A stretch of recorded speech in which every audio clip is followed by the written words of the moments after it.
सो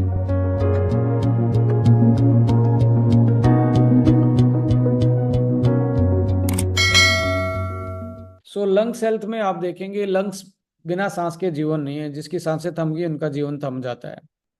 सबसे ज्यादा जो बीमारी है बेसिकली वो ब्रोंकाइटिस, यानी कि जिस भी बीमारी के पीछे ब्रोंकाइटिस देखो, आप इसके पीछे ITIS लगा है। जिस भी बीमारी के, जैसे अर्थराइटिस है, ब्रोंकाइटिस है, जिसके पीछे भी ITS लगा, इसका मतलब वो है इन्फ्लामेटरी डिसऑर्डर है ये। जिस बीमारी के पीछे ITS लगा हो, उसका मतलब इन्फ्लामेटरी डिसऑर्डर, यानी कि वो आपकी बॉडी में इन्फ्लामेशन के, वो हार्ट की भी हो सकती है, वो आपके लंग्स को डैमेज कर सकती है, लीवर को कर सकती है, ब्रेन को कर सकती है, थायराइड को कर सकती है, स्किन को कर सकती है। तो ब्रोंकाइटिस एक इन्फ्लामेटरी डिसऑर्डर है। इसके अलावा लोअर रेस्पिरेटरी डिसऑर्डर्स हैं, और COPD आपकी जो पल्मोनरी ऑब्स्ट्रक्टिव डिसऑर्डर होते हैं। जैसे ये आपको दिख रहा है, तो ये लोअर आपका रेस्पिरेटरी सिस्टम है, नीचे वाला ये, यहाँ से आपका रेस्पिरेटरी सिस्टम स्टार्ट हो जाता है।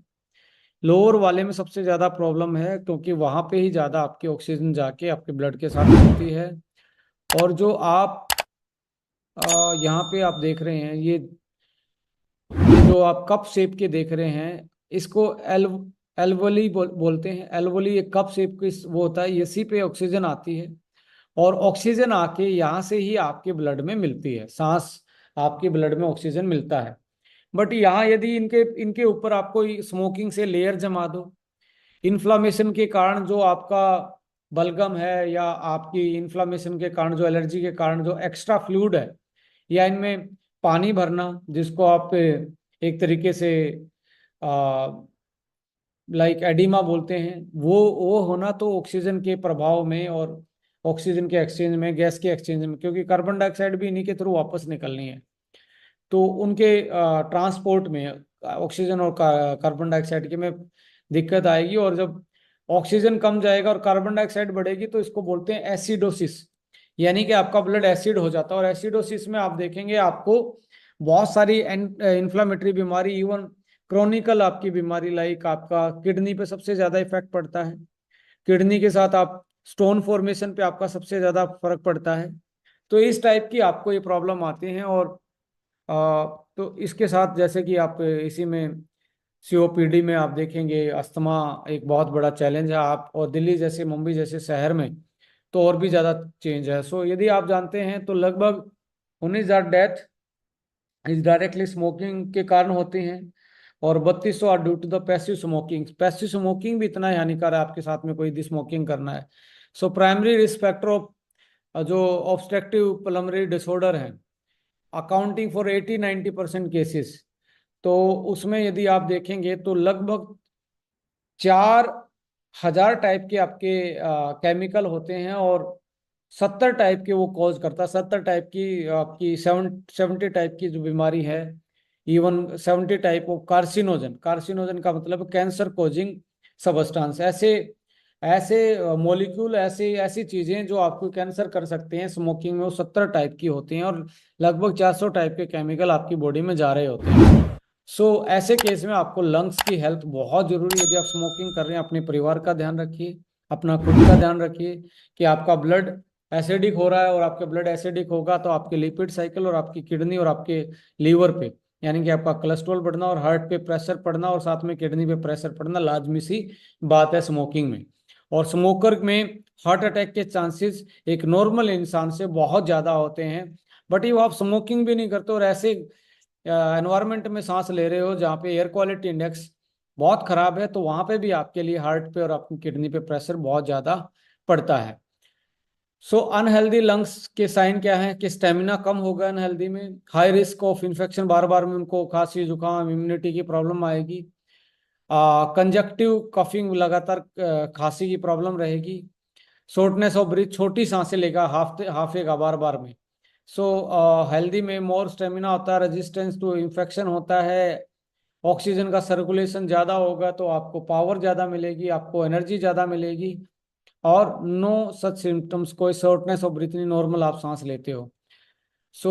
साइन यही है, शॉर्टनेस ऑफ ब्रीथ, विजिंग, बिल्कुल एक बार बात करते करते खांसना, चेस्ट पेन होना, लो एनर्जी फील करना, इसके साथ रनिंग नोज, बार बार में नाक नाक बहना आपका, और वेट कफ, बलगम आना खांसी में, ये सारे सारे आपके साइन है लंग्स प्रॉब्लम के। Tips for the healthy lungs: avoid smoking, practice deep breathing exercise, थोड़ी एरोबिक एक्सरसाइज करनी चाहिए, कोई गेम खेलना चाहिए, कोई रनिंग या आप कोई फुटबॉल ऐसा कोई एथलेटिक्स वाला कोई गेम खेलना चाहिए आपको। Eat healthy diet and stay hydrated, और हेल्दी डाइट में मैंने बताया जिसमें सैलेड में आपको ऑनियन, अनियन के साथ साथ गार्लिक, जिंजर, सौंफ, अजवाइन, मुलेठी, ये चीज़ें आपको, तुलसी, ये चीज़ें ज़्यादा आपको यूटिलाइज करनी चाहिए।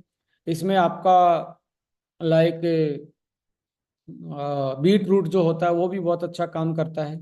और होल ग्रेन फूड आप ज़्यादा खाएं एज कम्पेयर टू मैदा और शुगर, जो हाई शुगर और सोडा ड्रिंक्स आप ले रहे हैं उनको आपको अवॉइड करना चाहिए इन्फ्लामेशन से बचने के लिए। Maintain the good air quality and avoid the pollutants. आप कोई भी कपड़ा फेस पे रख के या आप कोई मास्क यूज करके भी इसको अवॉइड कर सकते हैं जब आप बाहर जाते हैं।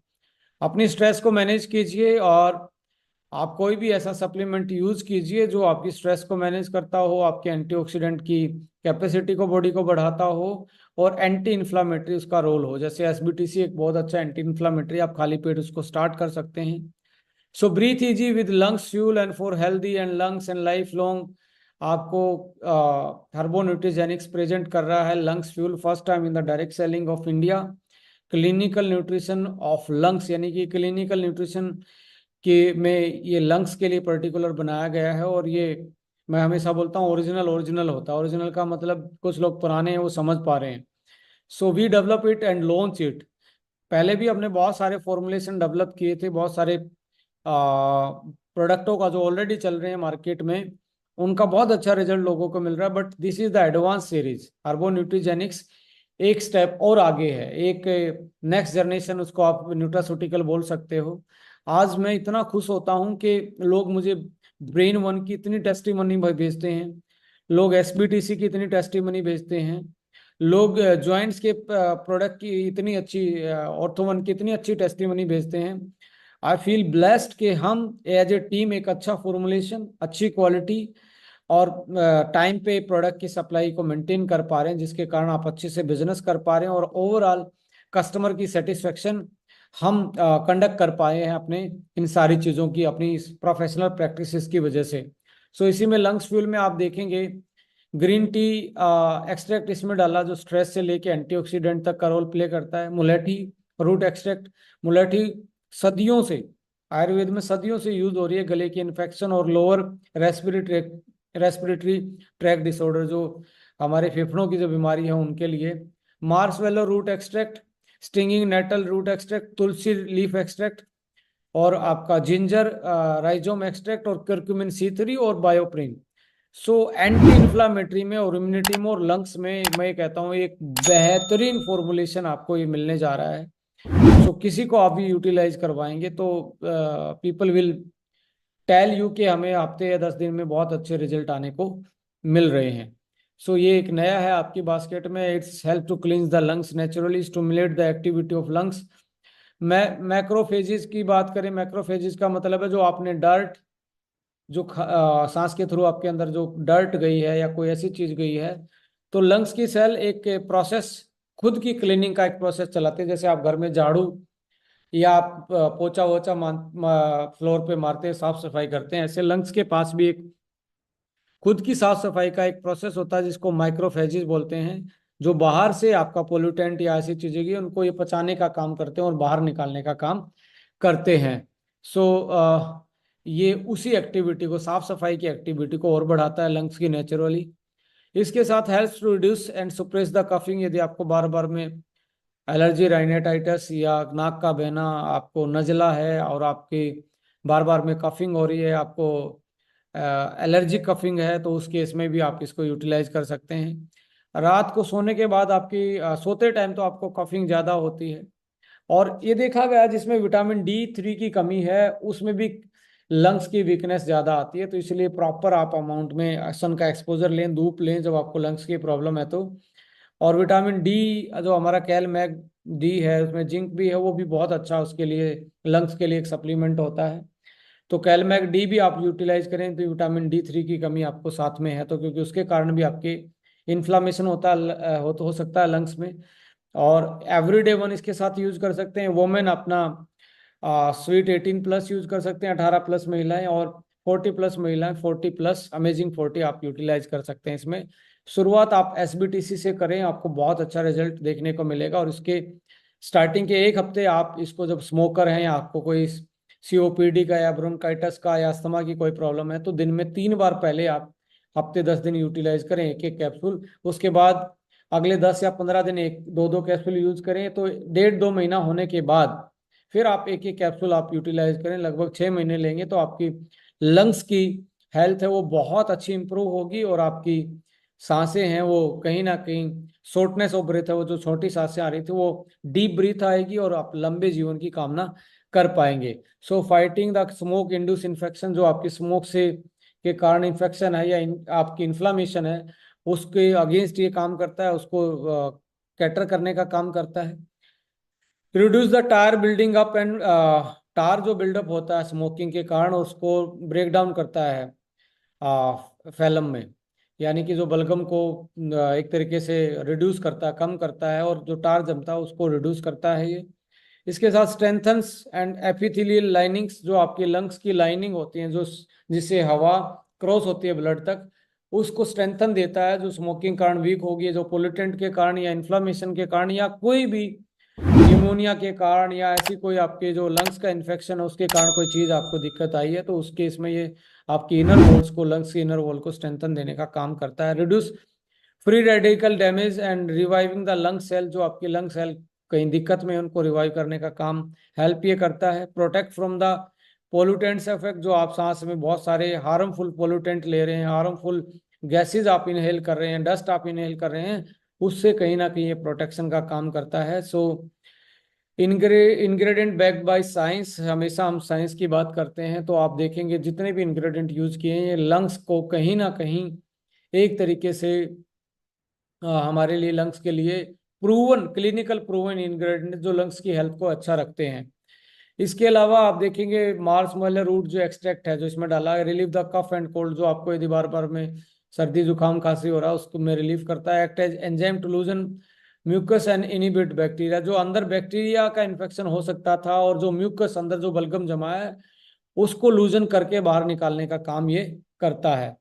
अब इसमें बायोप्रिन है, जो काली मिर्च ब्लैक पेपर का एक्सट्रैक्ट होता है, पेटेंटेड है ये भी। Reduce congestion in the lungs, जो अंदर रुकावट है, जो आपको खिंचाव आ रहा है सांस लेते टाइम आपको जो आवाज आ रही है उसको रिड्यूस करने का काम करता है, क्योंकि इलास्टिसिटी बढ़ाता है एल्वेोली सिस्टम की। स्टिंगिंग नेटल जो एक्सट्रैक्ट जो है वो बूस्ट इम्यूनिटी सिस्टम, और आपका रिलीव सीजनल एलर्जी, जो आपको हर सीजन में एलर्जी हो रहा है, जैसे मौसम चेंज होता है तो COPD के पेशेंट को ज़्यादा कफिंग और ज़्यादा एलर्जी महसूस होती है, तो उस केस में स्टिंगिंग नेटल आपके लिए एक तरीके से सीजनल एलर्जी का रामबाण औषधि माना गया है। इसके अलावा मुलेठी है, जो आपको एलर्जी का अस्थमा और रिड्यूस एयरवे कंस्ट्रक्शन, जो आपको एयर पाइप में ये लग रहा है कुछ अड़ा हुआ है, कोई अटका हुआ है, उसको वो खोलने का काम करता है, और एलर्जी का अस्थमा में आपको रिलीफ दिलाता है। Promote drainage of the thick mucus from the lungs, ये लंग्स से जो अंदर थिक बलगम जमा हुआ है उसको निकालने का काम ये मुलेठी करता है। और इसके साथ lubricate the irritated respiratory trap, आपको बार बार में एलर्जी फील हो रही है, बार बार में खांस रहे हैं, दवाई लेने के बाद भी आपको खांसी बंद नहीं हो रही, एलर्जी फील हो रही है, तो उस केस में भी ये लंग्स में लुब्रिकेशन बढ़ाता है और आपकी इरिटेशन को कम करता है रेस्पिरेटरी ट्रैक की। Tulsi, ginger, curcumin and green tea extract इसमें साथ में डले हुए हैं। आपको पता ही है तुलसी लंग्स के लिए बहुत अच्छा है, जिंजर बहुत अच्छा है, करक्यूमिन बहुत अच्छा है, ग्रीन टी एक्सट्रैक्ट बहुत अच्छा है, जो एंटीऑक्सीडेंट एंटी इन्फ्लामेटरी का काम करते हैं आपकी बॉडी में, और इन्फ्लामेटरी डिसऑर्डर से आपको बचाते हैं। जैसा मैंने बताया वैसे आप इसको यूटिलाइज करें। तो स्मोकर, यदि आपको कोई प्रॉब्लम फील नहीं हो रही तो डेली आप स्मोकिंग के केस में सोते टाइम आप डेली एक लंग्स फील यूटिलाइज करें। पीपल विद COPD, इसके लिए आप पहले हफ्ते 3 करें, फिर अगले 1 महीने तक इसको सुबह शाम करें, और फिर 1 से 1.5 महीने के बाद एक टाइम इसको लेना स्टार्ट करें। पोल्यूशन के एक्सपोजर में आप हैं पर आपको सिम्टम्स नहीं नजर आ रहे तो उस केस में भी आप डेली एक कैप्सूल ले सकते हो। 3 महीने, 4 महीने, 6 महीने, इसका कोई साइड इफेक्ट नहीं है, बिकॉज नेचुरली सिलेक्टेड इंग्रेडिएंट इसमें यूटिलाइज करिए जो आपके लिए सेफ हैं, और अस्थमेटिक पीपल इसको यूटिलाइज कर सकते हैं। अब कोई भी, यदि आप देखिए, लगातार अस्थमा के लिए, अस्थमा के रिलीफ के लिए बहुत सारे लोग इनहेलर और पस्ट एक तरीके से स्टीरोड यूज करते हैं। जब आप स्टीरोड यूज करते हैं तो धीरे धीरे स्टीरोड्स का रजिस्ट्रेशन बॉडी में बढ़ना स्टार्ट होता है, और स्टीरोड का रजिस्ट्रेशन जब बढ़ना स्टार्ट होगा तो माय डियर फ्रेंड, मैं आपको बताने वाला हूं कि भाई, आप इस केस में इस केस में आपको उसका जो, आप सपोज करो कोई 100 mg ले रहा है, 6 महीने के बाद 100 mg उसमें उसकी बॉडी में इफेक्टिव नहीं रहेगी, उसको डोज बढ़ानी पड़ेगी। डोज नहीं बढ़ाएंगे तो वो इफेक्टिव नहीं रहेगा। तो स्टीरोड एक लॉन्ग टर्म आपका, शॉर्ट टर्म आपका इलाज है, शॉर्ट टर्म आपके सिम्टम्स को कंट्रोल कर रहा है, लॉन्ग टर्म आपके लिए बहुत हानिकारक हो सकता है। तो आप अपने स्टीरोड को धीरे धीरे कम करके इस प्रोडक्ट को आप यूटिलाइज करें। इसके साथ साथ जो मैंने एसबीटीसी जूस बताया है, और साथ साथ आप इसमें अश्वावन भी ऐड कर सकते हैं यदि आपको बहुत ज़्यादा इंप्रूवमेंट एकदम से चाहिए। और इसके साथ यदि आप वुमेन हैं तो आप अमेजिंग 40+, 40+ महिलाएं, और साथ में यदि आप यंग हैं और आपको अस्थमेटिक कंडीशन या लंग्स की प्रॉब्लम लग रही है, और प्रॉब्लम नहीं भी लग रही है और आप ऐसी सिटी में रहते हैं, तो आपको जरूर यूटिलाइज करना चाहिए डेली 1 कैप्सूल। सो ऐसे केस में मल्टीविटामिन साथ में आपको यूटिलाइज करना चाहिए। सो अब ये आता है कि मैं स्टीरोड ले रहा हूँ या और कोई इसमें पर्टिकुलर अस्थमेटिक कंडीशन में ले रहा हूँ, तो क्या करना चाहिए। आपको 2 घंटे का गैप करना चाहिए जो एग्जिस्टिंग है, और आपको 1 हफ्ते के बाद, जैसे जैसे ये लेना शुरू करें, 1 हफ्ते के बाद अल्टरनेट डेज करना चाहिए, स्टीरोड धीरे धीरे कम करना चाहिए। एक दिन छोड़ के एक दिन लें, फिर उसके बाद 2 दिन छोड़ के एक दिन लें, फिर 3 दिन छोड़ के, ऐसे करते करते आप उसका जो एक्शन था, उसका जो रेजिस्टेंट था, उसकी जो आदत थी वो खत्म हो जाएगी, और आप इस प्रोडक्ट से नेचुरली हील कर पाएंगे। आ, सो यही सारी चीज़ें आज इस सेशन में थी जो